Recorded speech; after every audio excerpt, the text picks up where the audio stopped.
Getting hit multiple times coming out of that bike section. More drivers coming to blows.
race fans, and welcome to tonight's presentation of Sim Racers Group Formula 4 Racing on SMB. JR Gregory here with you on the call, along with my partner Kennan Miller and our producer Racing Ron Maunz. And week 4 takes us down under to Winton Motor Raceway. Opened in 1961, Winton is the current host to TCR Australia, Trans Am Australia, the Australian Drivers' Championship, the Australian Formula Ford Championship, and many others, as well as past host to Aussie Supercars and Australian F4. Today's configuration, exactly 3 clicks, 12 corners. Current lap record of 1:14.304 was set by John Magro in a Dallara F3 car back in 2008. And Kennan, there's some occasional smack talk about Winton being a go-kart track, being low speed and therefore unserious. But I checked in on our broadcast from last spring here at Winton, and the racing action out here was actually pretty good.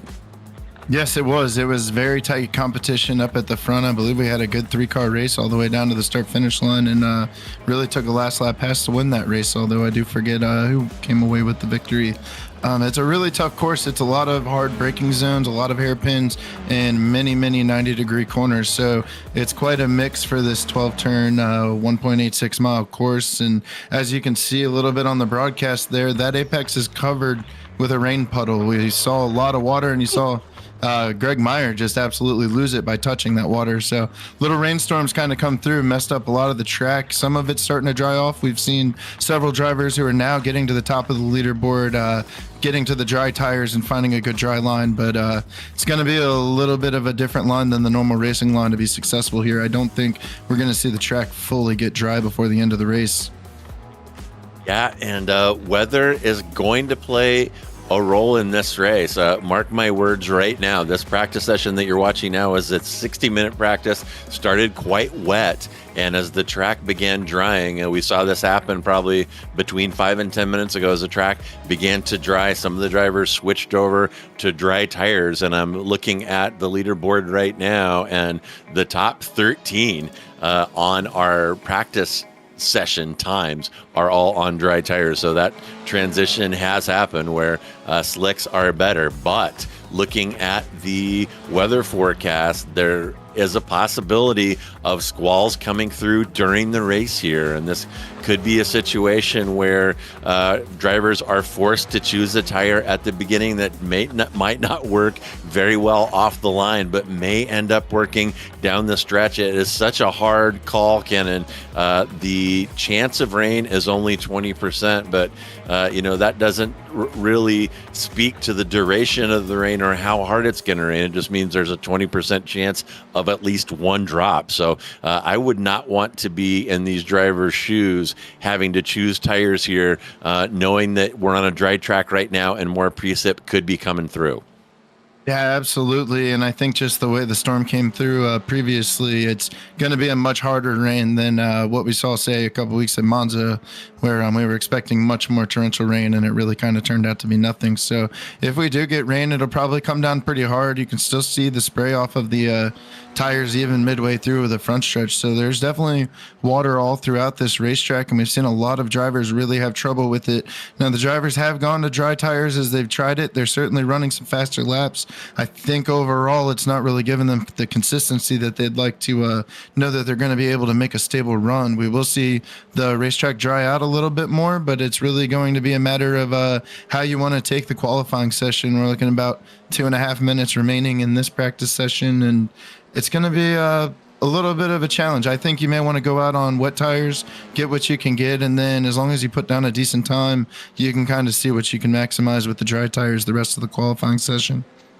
Yeah, and I'll tell you, just throwing this out here, this may be a race where the track starts bone dry, everybody starts on dries, and it rains so hard that the entire field comes in for a change of tires, which is a killer here. We got 90-second laps and only a 20-minute race session, so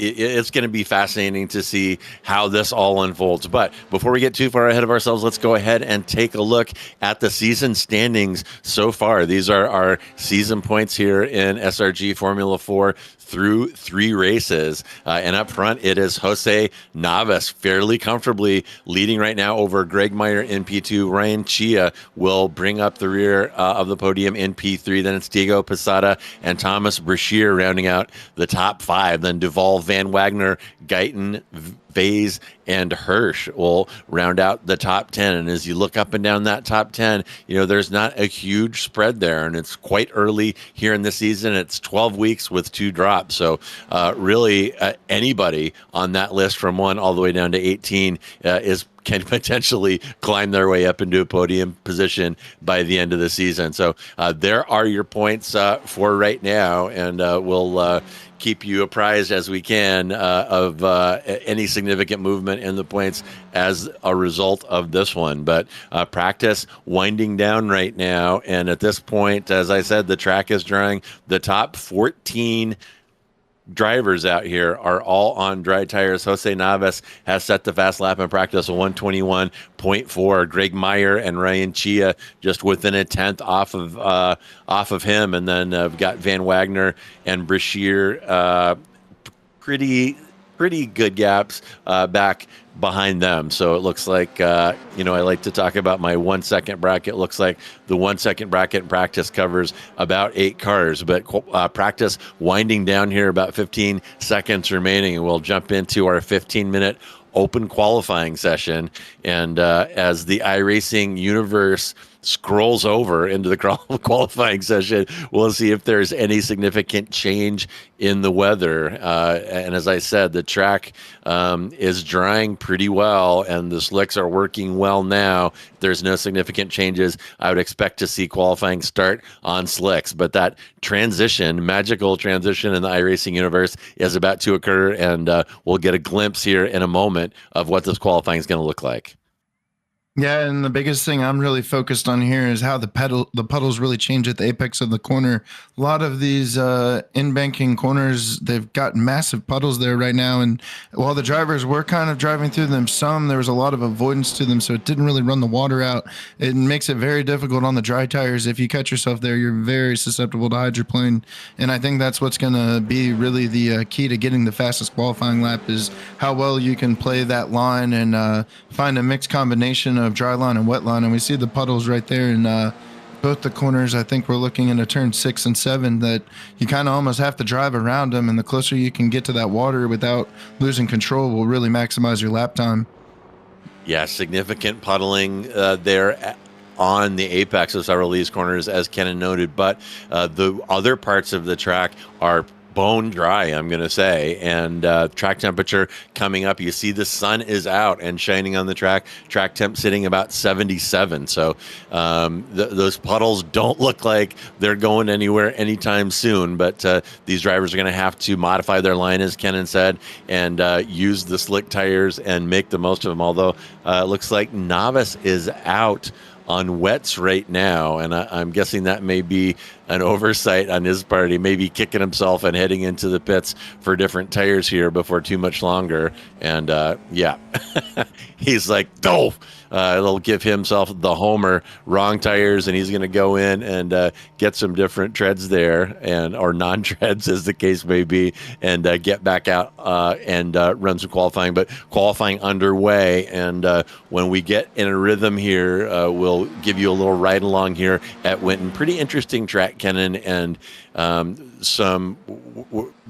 a couple features that stand out, I guess, are there's a sequence of 4 second gear corners in a row that are really going to test these drivers' patience in terms of getting on the throttle, and they are just kind of stacked back to back, and that's where things can get a little bit messy here at Winton.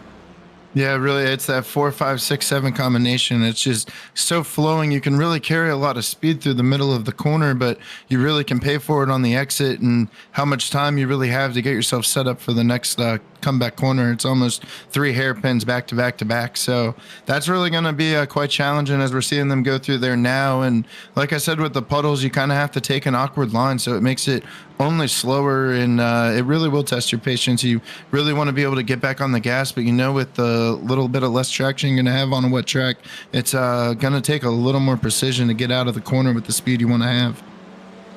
And something just occurred to me. I guess if you were feeling cheeky during the race, you could squeeze somebody down into the water and technically still be leaving them space on the racing surface. Just throwing that out there as a little demonic suggestion, subliminal suggestion, if you will.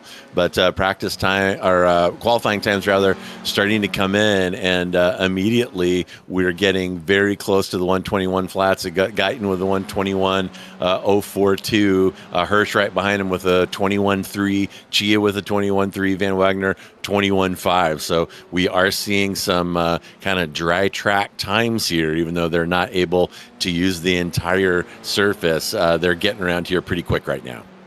Yeah, and I expect to see the lap times to continue to go down. I think as the drivers get a little more confident with the track's conditions, they will be able to push a little bit harder.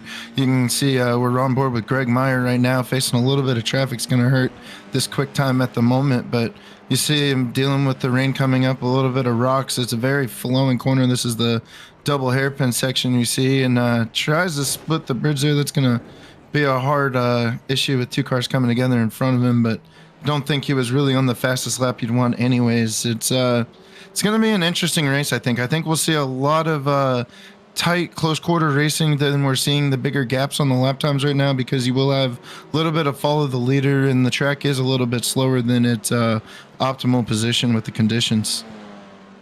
Yeah, and actually kind of surprising amount of traffic out here with the number of cars that we have in run. Maybe we can get a track map and kind of see how they're clustered up here. Sometimes people are in a hurry to get out there, get their qualifying underway, and everyone rushes out together when it might be advisable to take a breath, let some folks get out ahead of you and create some space for yourself. And yeah, you see a lot of open space there on the track, and you see clusters of cars going around. So that is part of open qualifying, creating space for yourself, or in the alternative on courses that have some draft. I think there's probably a little bit of draft here at Winton to, get out there behind a draft buddy and squeeze a couple of tenths out that way. And I mentioned the 121s.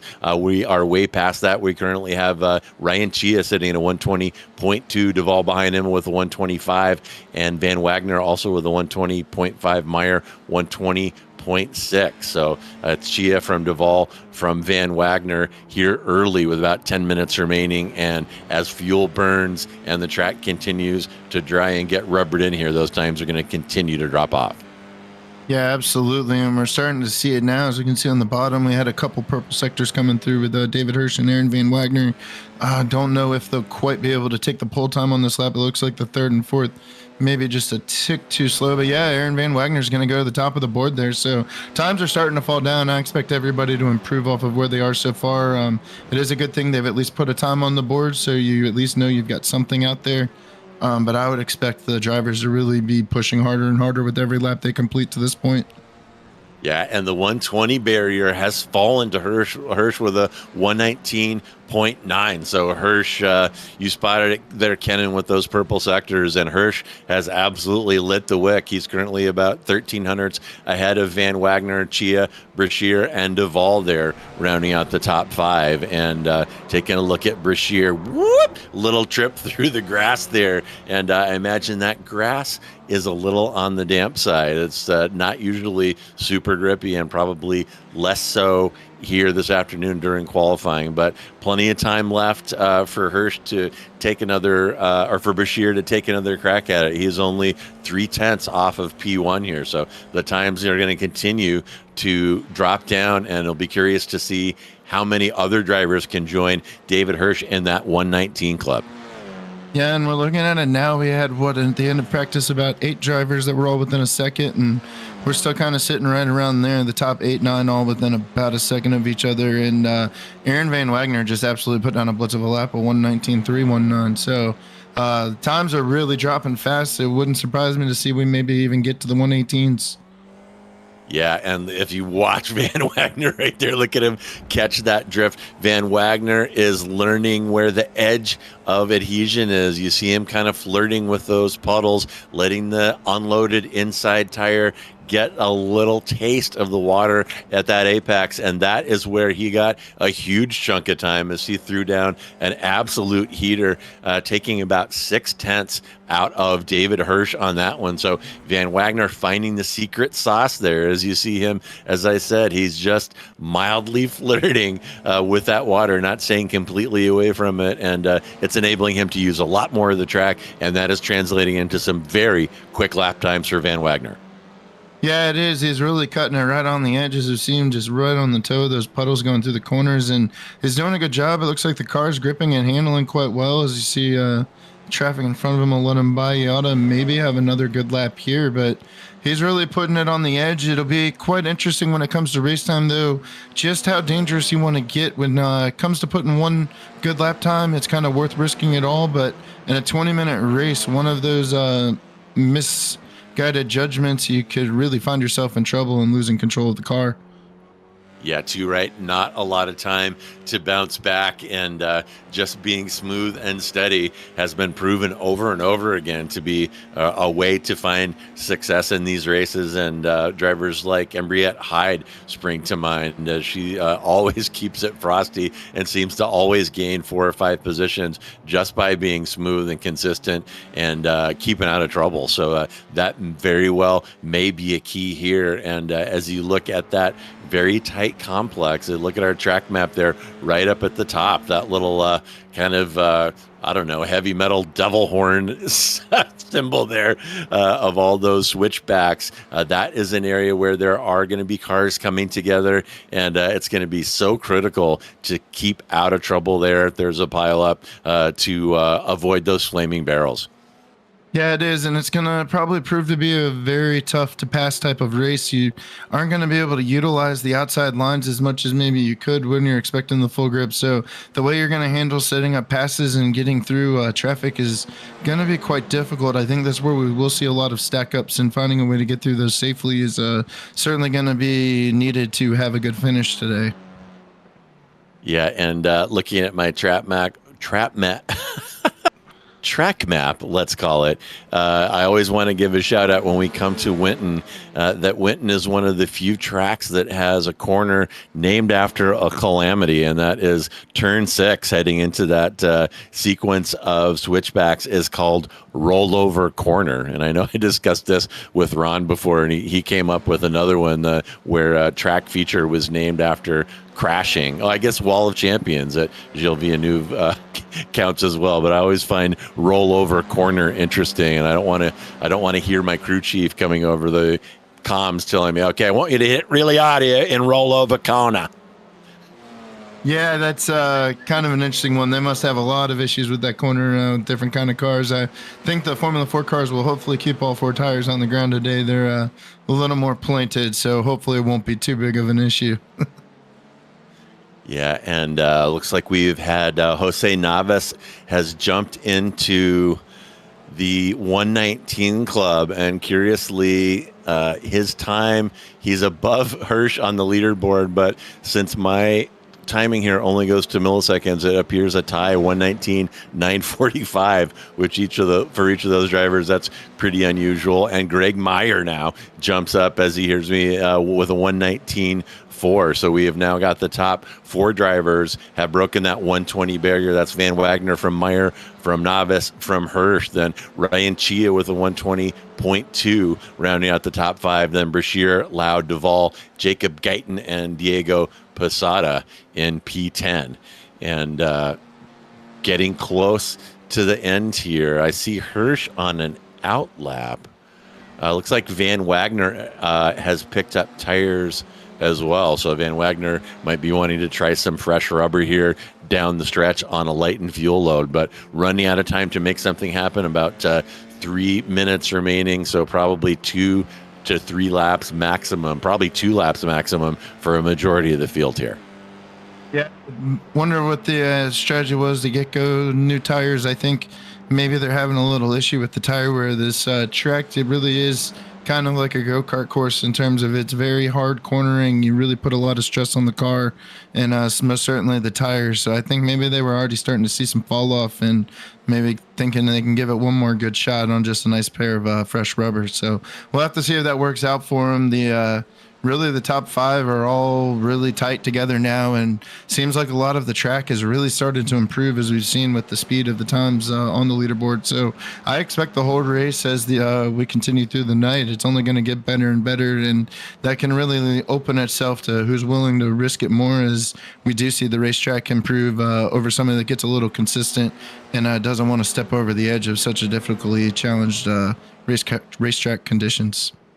Yeah, and the wild card, of course, is that there is a possibility of more precipitation during the race session. So we'll just have to see what develops from that. Last time we had a rain race here a couple weeks ago, the F3 race in Maunz showed an 80% chance of rain, and it rained, but it rained very lightly for just a couple of minutes, and a bunch of people out on wets really got burned by that situation. So pro tip, kids, keep an eye on that weather radar. That percentage number doesn't mean it's going to rain 80% of the time. It means there's an 80% chance of one drop. So you really have to look at the radar, examine those fronts coming through, and make your best judgment. But man, oh man, the whole weather and rain situation really throws a fascinating wild card into these races. Yeah, it really does. It really just changes the whole way the racetrack's seen, how it's driven. It almost turns it into a new track when you consider it with the wet conditions. So it'll be interesting. I know after the Maunz race, there's a lot of talk in the paddock between all the drivers about just how bad of a choice that was. And as we see now, everybody's running dry tires. I don't think anybody going into a race time for this race will have to worry about whether they're taking dries or wets. They learned from previous mistakes. So it'll be all set up for a good event. And we just hope that maybe we don't get hit with more rain to really shake it all up and the drivers will be able to have a good day. Yeah, and qualifying winding down now. We get a couple more entries into that 119 club. It's now Van Wagner from Greg Meyer, from Adam Duvall, from Edgar Lau, from Jose Navas, from David Hirsch now, all in the top 6. You see Hirsch there jumping Navas and Lau to land in P4. But the 119s piling up, and as it sits right now, I'm going to say my top 10 bracketed by 1 second. Posada is just 200ths outside of that 1 second. We'll give him that. But if you look at our timing tower there, as we mentioned before, those orange or amber intervals are intervals under 1/2 a second. The yellow are 0.5 to 1 second. So see a very, very tight field here, as we often see in these F4 races. So time's tightening up. People are getting in a groove here. And the only thing that could change the comfort that we can see developing here is a little precipitation, and only time will tell on that score. And bang, Greg Meyer cuts off Van Wagner. Van Wagner had been enjoying that huge lead from that heater early in qualifying, and Meyer has just pipped him by 900ths. Meyer now sitting in pole position with a 119.227 as time winds down, and Navas says, oh yeah, look what I can do. How about a 119.1? Van Wagner says, shut up, JR. How about a 118.8? Keeping me busy here. And as Kennan called it, Van Wagner sitting in the grass there in disbelief that he has broken the 119 barrier, and Van Wagner looks like he has got a lock on that pole position, and we will have the grid for you here shortly. And man, I love it when things happen at the very end. These drivers know it's their last chance, let it all hang out and make things happen. And Van Wagner, Navas, and Meyer all doing it there. Yeah, that was really quite a thrilling finish to qualifying. It was sort of like I expected. The track was getting drier and drier. It was just a matter of how hard he wanted to push the car, and we found the top 5 really found a way to push it a lot. I'm kind of looking through the qualifying standings, and very odd. Thomas Bashir, our week 1 winner at Summit Point, only qualified 9th. Had a little bit of a rough week last week, and kind of disappointed seeing him down in 9th. I think he's a car to look forward to working back through the race. And same with Ryan and Chia and Jacob Guyton in 7th and 8th. Those are 2 usual front runners, and while they aren't too far off of the pole time, I'm certainly looking for them to probably be quite aggressive trying to get up to the front pretty much right away in this kind of race. This is a very quick sprint race. Yeah, keep an eye on Posada as well. He is not shy and sitting all the way back in P10. I know he expected a better result from qualifying, but here is your starting grid. It will be Aaron Van Wagner lined up next to Jose Navas in row 1. Then it's Greg Meyer next to Adam Duvall in 3 and 4. David Hirsch will line up next to Edgar Lau. Then Ryan Chia next to Jacob Guyton in 7 and 8. Thomas Brashear next to Diego Posada in row 5. And Briette Hyde will line up next to Tyler Hagan in 11 and 12. Then it will be Rudy Samudio next to Ken Glasser in 13 and 14. Walter Foltz will line up next to Isaac Ammon in 15 and 16. And Isaac, if it's Ammon, go ahead and let me know, and I'll make sure we fix that for you. Then it's Cy Nathan next to Ken Estep in row 9. Michael Huynh will line up next to Edgar Lau. Lau. Oh yeah, that other Lau, I'm going to say, is not going to take the grid. We're going to have 19 cars with Michael Huynh lining up by himself there in row 10. But as we wait for the grid to fill, a couple folks holding up the show. We see Navas popping in, Hirsch popping in. So we should have a start here momentarily, and our rare track with a dead even alignment there on the front row. And that is Van Wagner on the right side, and he is going to have the outside run into turn 1, a slight disadvantage despite having pole. And or I'm sorry, I had that backwards. He does have the inside, and it's going to be wheel banging between Van Wagner and Navas with a slight edge here. And now Greg Meyer sniffing around, and he wants the inside of the following corner. So Van Wagner, after setting that blistering pole lap, has lost it all the way down to P3 in just a couple of corners. Yeah, Greg Meyer really with a pretty good start there, getting out to second. We saw him kind of go through the puddle hydroplane for a little bit, managed to hold on to it. Looks like they're all kind of settling in single file, but that's quite a good start to get in front there. You want to make sure you get past Jose Navas, and I think it's working out for Greg Meyer as he looks to make a move for the lead. Yeah, and and here we go. The kerfuffles have started in that 7, 8, and 9 devil's horns, let's call them, a sequence of second gear corners. The apex is very wet despite the rest of the track being dry, and you have to be very, very patient on the power there in second gear. These cars have 160 normally aspirated horsepower. Very easy for them to light up those rears if you're not very patient. And look at Greg Meyer. Navas was ahead of him there briefly, but as they work their way through 7, 8, and 9, Meyer has pushed through. So Meyer coming from P3, now sitting in P1. It's Meyer from Navas. Van Wagner still sitting on that -2, down 2 spots from his qualifying time. Then it's David Hirsch from Duvall, Guyton, Lau, Chia, Hyde, and Hagan. And Hyde and Hagan notably have both moved up too. Thomas Brashear had a big fall. He's down 5, sitting in P14. So some moving and shaking here early, 2 minutes in out of 20. And Greg Meyer, having really just the perfect lap 1, was able to get by Jose Navas quite cleanly. And here we'll look back as we go into, I believe this is the rollover corner.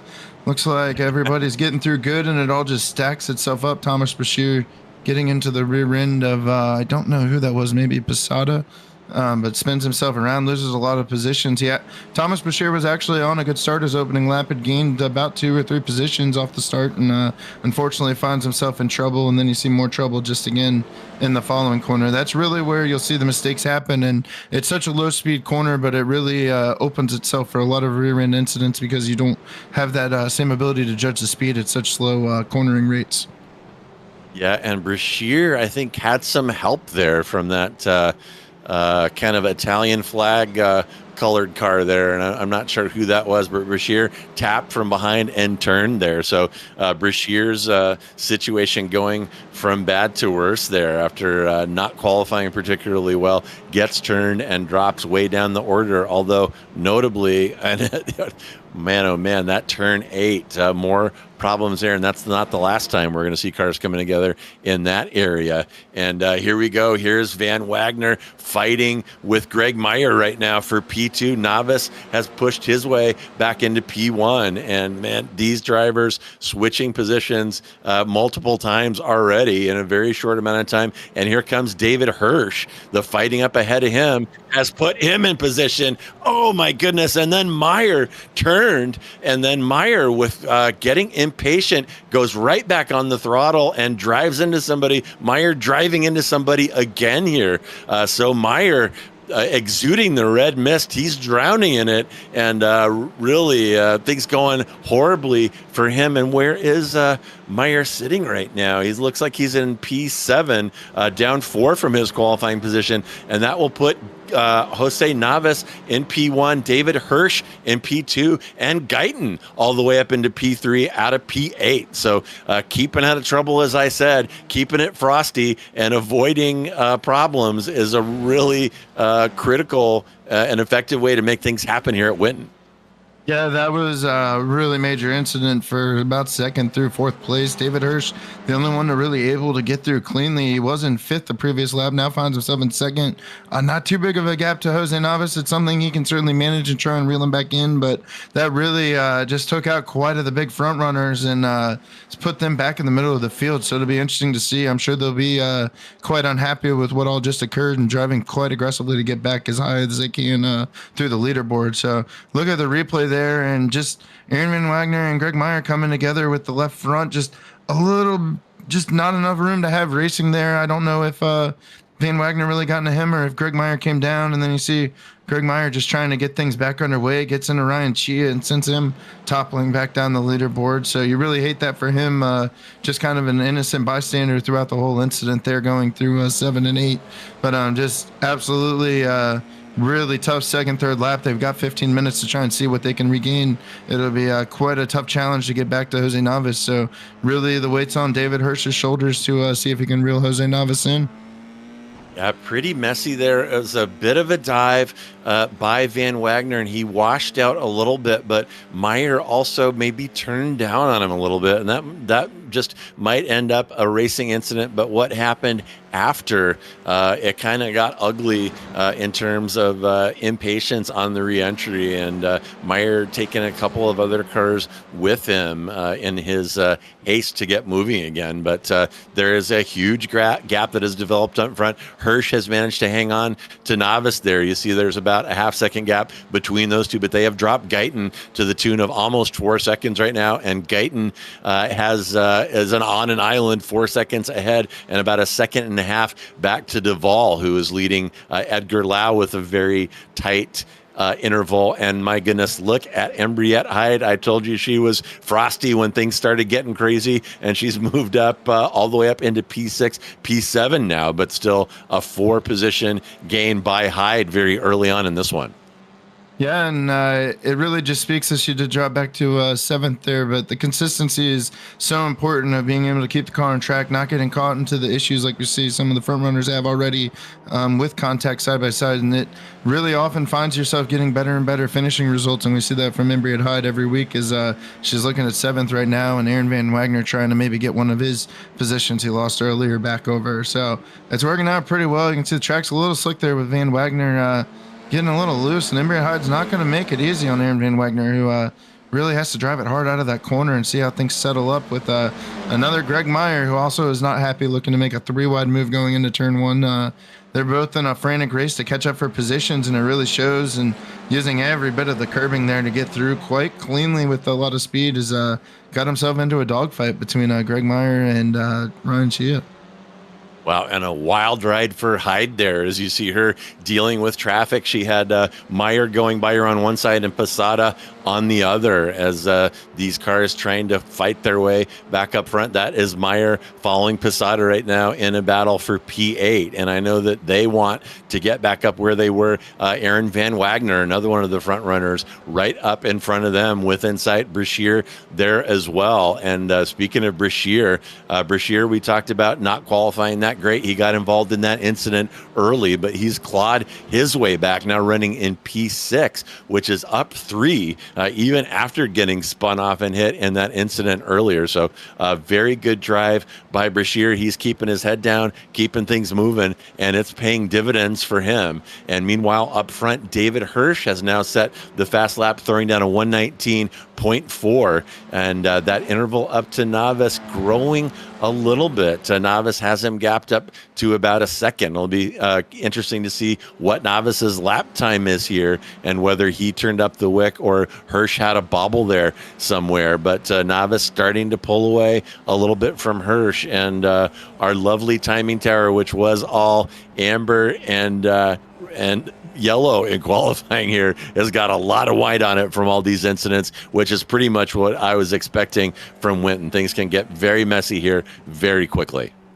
Yes, it is. It's just a very tight track, unfortunately, that has some consequences to it with the tight, close racing and the way everybody is together. But with the incidents, it's really spread out the field. It's all the way through the pack, and it wouldn't surprise me by the end of the race if Novice and Hirsch are having to deal with a little bit of back marker traffic. It's just not a very long racetrack, and it's very easy to get yourself caught back up to the tail end of the field. And we're riding on board with David Hirsch right now. He's pulled himself back a couple tenths onto Novice's rear bumper, and looks like he's putting together a pretty clean lap. Neither of them are having too many issues with the stability of the car on the exits, which has been quite surprising to me. So Hirsch has just got to find that a little bit more lap per lap as we're getting ready to cross the halfway point.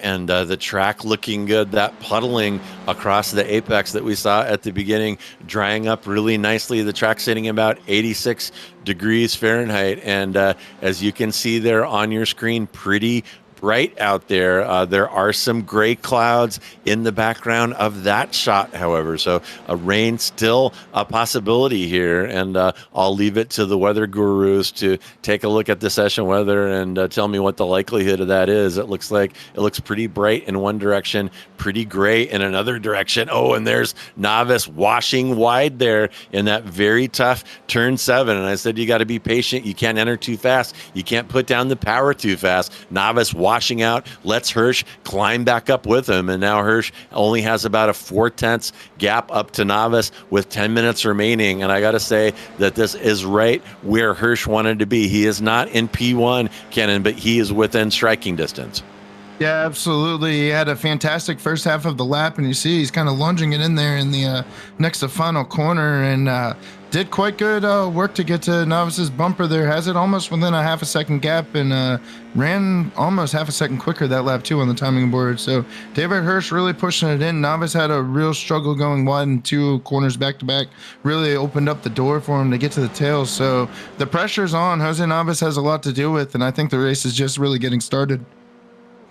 Yeah, too right. And Hirsch, you can see slowly starting to reel in on Novice there. And we'll jump to this huge fight in the midfield. And that is Van Wagner sitting in P6, leading Brashear, Posada, Meyer, and Chia.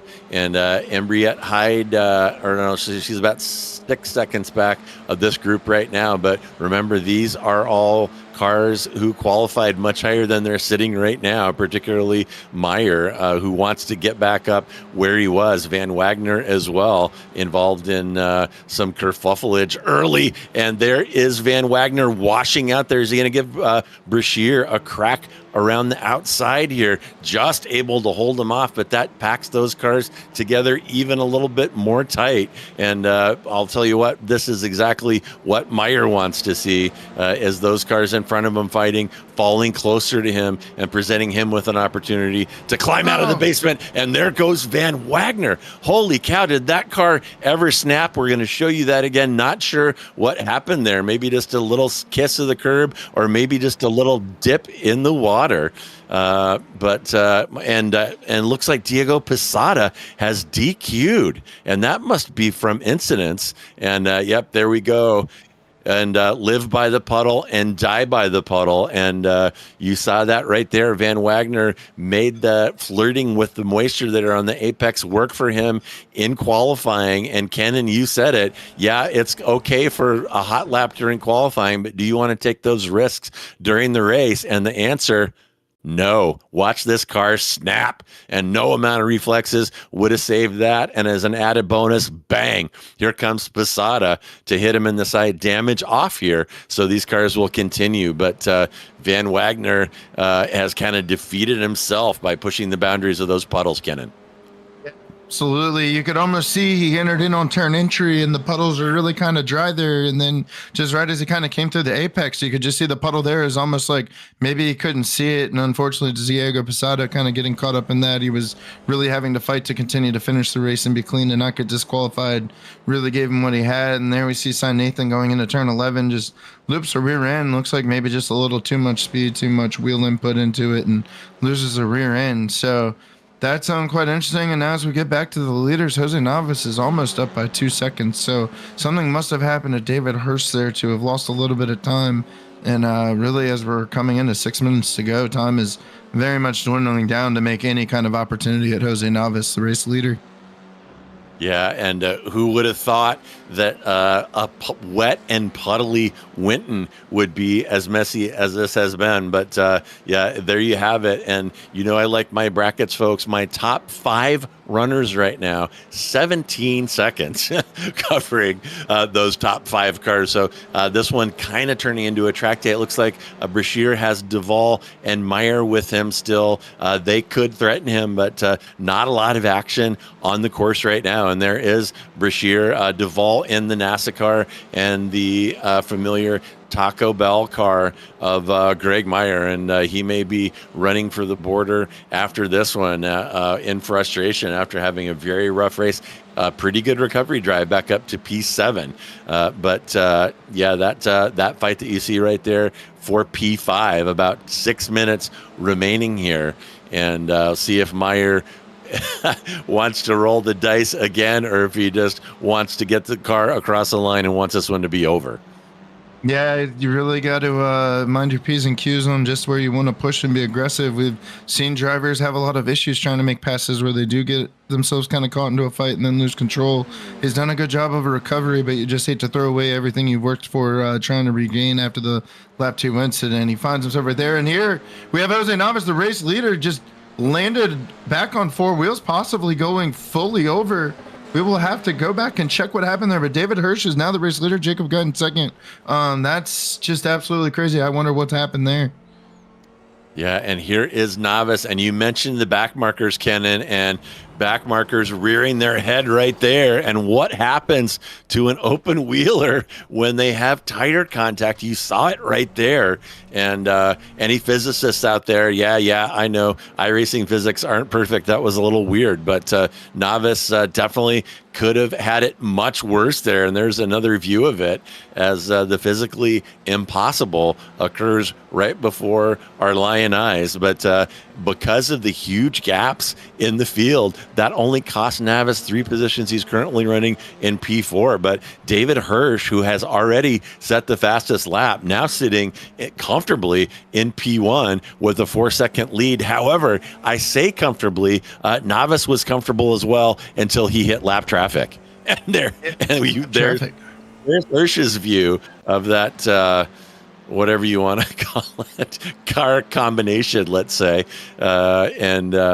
Yeah, you know that he was laughing his way all the way up to P1 when that unfolded for him. Yeah, that was just absolutely lucky for David Hirsch to be able to get by. He's very thankful he wasn't collected into that incident.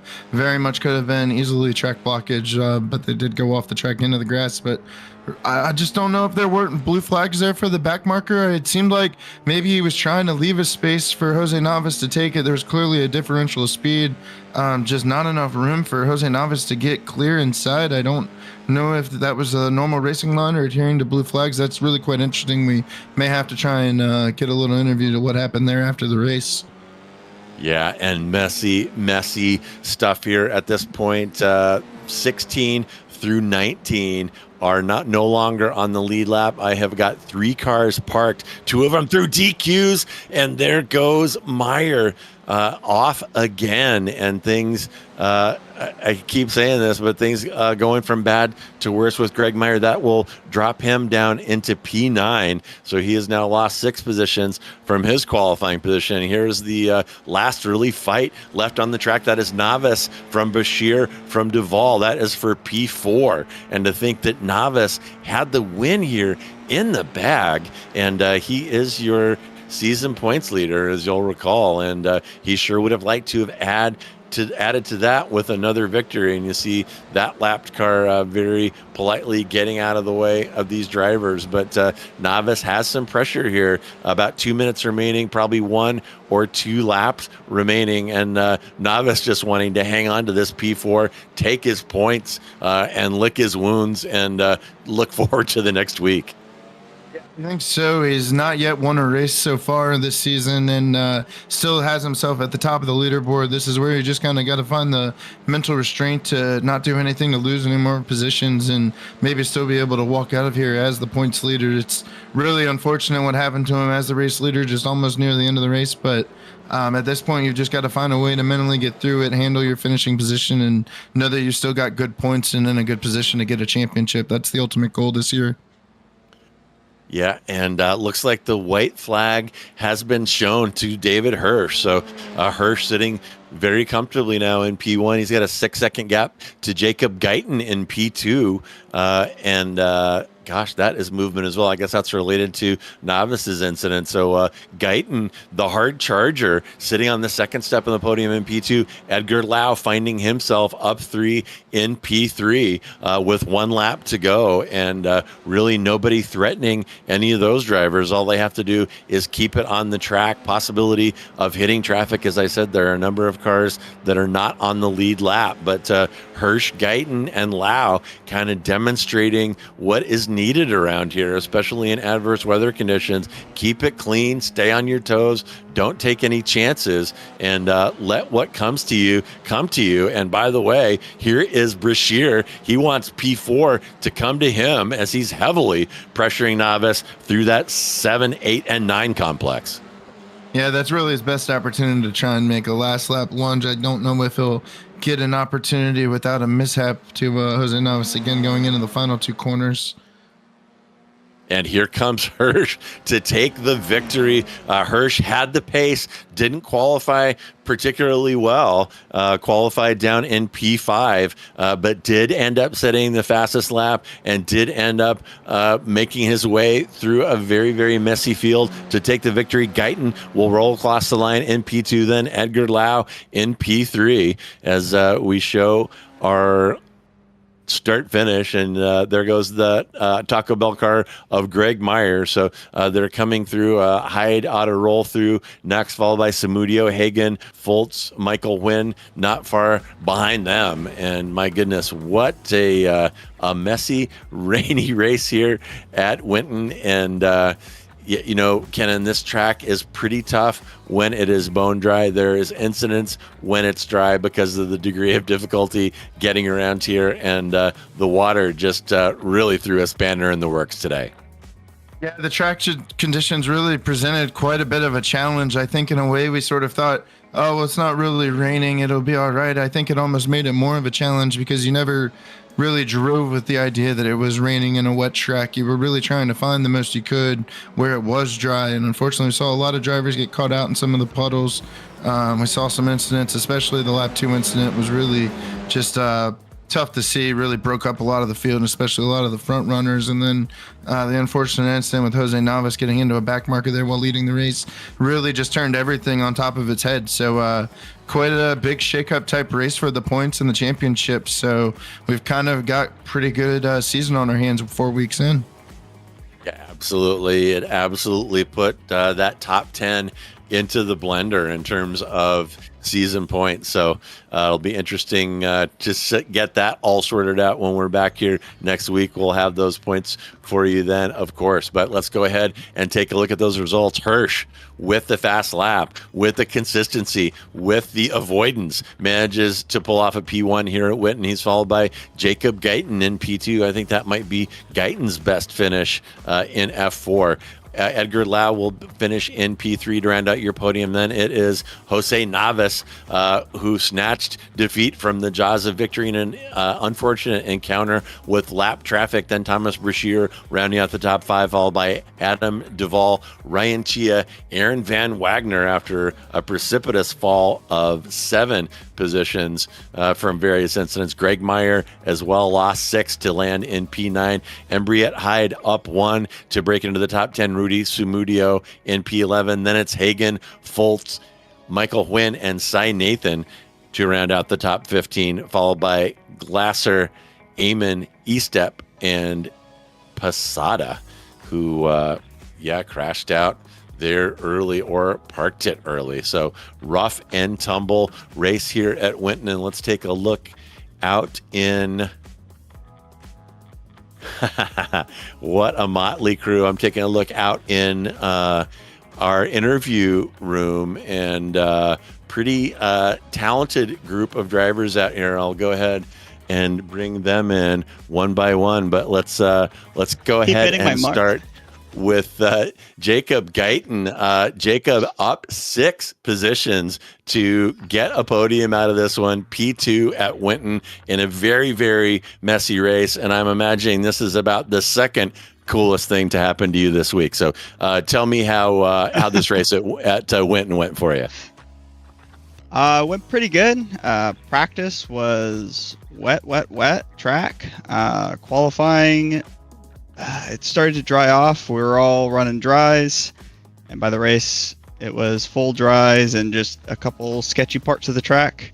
I think I made a couple contacts with people, but you know what? I'll take what I can get and talk to those who might be involved a little later and sort that out.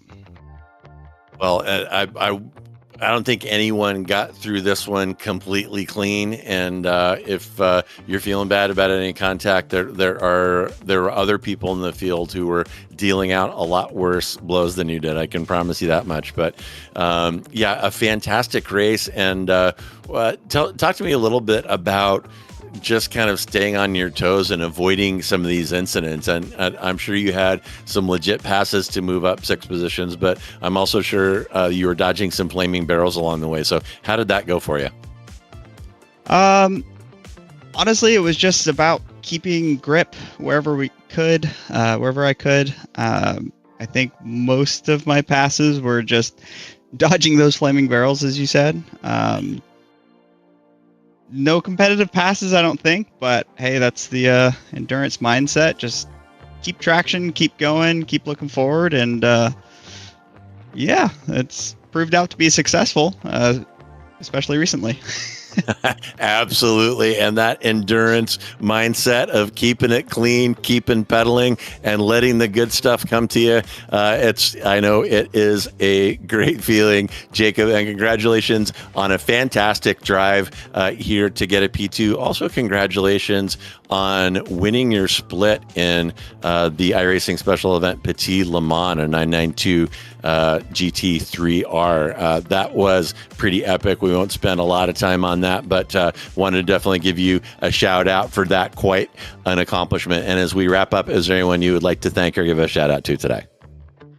As always, thanks to the SRG team, and thank you to you, JR, for joining us for that Petit Le Mans and helping us secure that. Thank you to my girlfriend for always watching my races, and who's also driving rookies in SRG. And thank you to my dad. And just great to be here. Great racing always. All right, excellent. Well, we'll look forward to seeing your partner graduate up here to F4 in the near future as well. So, Jacob, thank you so much for stopping by and chatting with us, and we'll see you next week. All right, see you next week.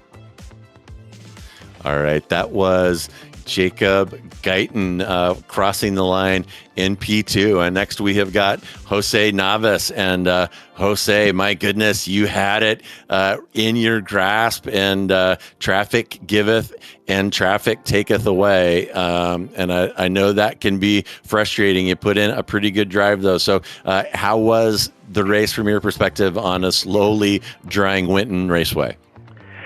It was very challenging. So, definitely the track started wet, and, well, it was already dry, but drying up and just trying to guess where you're going to start pushing a little bit more. It was very, very challenging. With traffic at the end, I just probably got a little bit too impatient.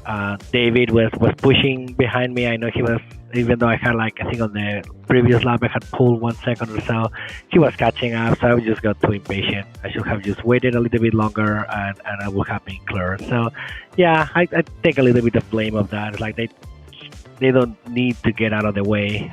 So it just happens. Yeah, well, hopefully your victory on Saturday in the Petit Le Mans will make you feel a little bit better about that little bit of traffic difficulty. And yes, Jose was another one of my enduro partners at the Petit Le Mans, winning that special event, a 10-hour enduro this weekend. So, pretty good drive out there today, Jose. And, as we know, like I said, traffic giveth, traffic taketh away. And it was a pretty messy race out there. And I think you're still well congratulated for turning in that P4. So as we wrap up, is there anyone you'd like to thank or give a shout out to today? Oh, well, shout out to all the teammates on that Petit Le Mans, JR, yourself, Christopher, Jacob. It was a blast of a race. The entire team did great. We won because we kept it clean. So as you were saying, traffic give us traffic tickets. We were smart. We just kept it out of our noses clean, and that's what we did. We were able to win by 8 laps. So that was amazing. Yeah, only 8 laps, folks. You heard that right. That's 8 laps ahead of P2. So Sim Racers Group brings home the bacon from Petit Le Mans. But enough about us. As any thanks or shout outs before we let you go, Jose? Yeah, I just share out to my wife. She's still racing even though she's pregnant, and she's at 6 to 7 months, and she's still out there giving it all and supporting me. Today I've been sick, so she has been taking care of me today rather than me taking care of her. So it's a blessing having her. All right, very good. Well, our best to everybody in your growing family. Thanks for stopping by, and Jose, we'll see you next week. See you next week. All right. That was Jose Navas. And finally, I'll bring in one more person from the Sim Racers Group endurance program, not on the track today, but another one of my enduro teammates from Petit Le Mans, Chris Eggert. How's it going, Chris? How was your weekend? Pretty decent? Pretty good. Pretty good. We had a very good result. Yeah, an excellent drive. Chris put the car on pole and was the team manager, kind of herding cats for 10 hours. So really was a fantastic event. I understand the best SRG enduro event result in a special event thus far. So really pleased to have been a part of that. Hope I can participate in the future as well. But really a great team, great teammates. Everybody kept it chill and put in very solid drives and got the work done. And that gap at the end, kind of gaudy. Oh yeah, the 8 laps, it was crazy. We had so many little taps here and there, but only I think a minute or two of repair time after 10 hours. I mean, even when we had crashes and incidents happen, everybody kept their cool. And we just kept our heads down and kept moving. And that's all you can really ask for. Then you take, kind of like you were saying earlier, just take what is given to you. And we put that through the paces for 10 hours and came out 8 laps ahead. Yeah, absolutely. And I'll tell you, there is absolutely nothing like a team event. I've done them. I've done enduros in real life and done them on the sim. And when you're working with other people and spotting for other people, encouraging them, working on strategy together, it really kind of elevates the racing experience to a whole other level. And I'd strongly recommend anybody out there that's listening to this to give it a try. It's super gratifying, and of course it's awesome when you completely kick ass and win by 8 laps. So thanks for stopping by, Chris, to chat with us. And as we conclude your interview, is there anyone you'd like to thank or give a shout out to today? No, just you guys and then the team that we had, Jacob, Jose, and yourself. I mean, we couldn't have asked for a better group. That was 10 hours of excellence, and like you said, the best result for SRG. I'm very happy to be a part of it.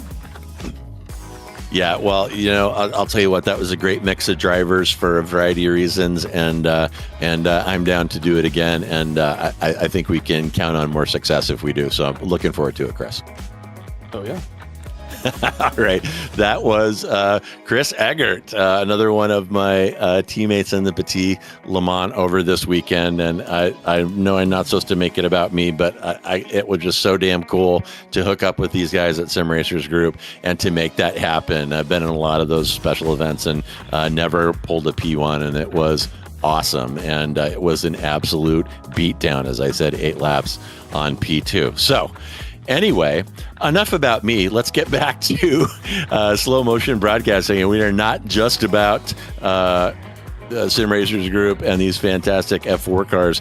We have got great stuff kind of nonstop throughout the week. So tomorrow night we'll be back with Sim Racers Group as we make the long drive from Victoria to SA for the next round of F3 competition at the Bend Motorsports Park, and also the Ferrari Road and Oval Challenge. We'll visit Barber on Saturday. The Weekend Warriors Formula Vs will visit Lime Rock. Sunday, our Weekend Warriors doubleheader will be a study in contrast as Formula Fords run at Bathurst and Spec Racer Fords battle at Sebring. And on top of that, Cross Series League Racing will visit USA International, and we'll have the debut of the Liberty Bell Series at Lime Rock Park. And 1 week from tonight, SRG F4 heads stateside to the Circuit of the Americas, and we'll see how these F4 cars like pounding over those high curbs at COTA. So I am JR Gregory. On behalf of myself, my partner Kennan Miller, our producer Racing Ron Maunz, and everyone here at SMB, thank you so much for joining us.